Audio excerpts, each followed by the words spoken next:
Hi everyone. Soundproofing your space can be a game changer, but it's easy to slip up. Let's cover common soundproofing mistakes and how to avoid them to create your perfect quiet zone. Mistake 1. Ignoring air gaps. Sound sneaks through tiny cracks like a ninja. Fix this by sealing window frames, door edges and outlets with acoustic caulk or weather stripping. Check for light leaks. If light gets through, so does noise. Mistake 2. Using only foam panels.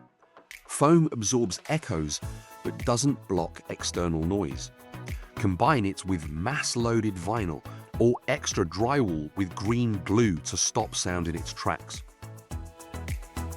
Mistake 3. Forgetting the floor. Footsteps or vibrations can ruin your piece. Add a thick rug with a foam underlay or soundproof mats to dampen impact noise, especially in apartments. Mistake 4. Skipping ventilation planning. Soundproof boxes or rooms need airflow, but vents can leak noise. Use soundproof vents or flexible ducting to keep air moving quietly. Finally, not testing your setup. Don't assume it's perfect. Record or listen carefully. If noise creeps in, pinpoint the weak spot and layer up with more caulk, foam or mass. Avoid these pitfalls and you'll build a soundproof space that works. Start small, test often, and enjoy the silence.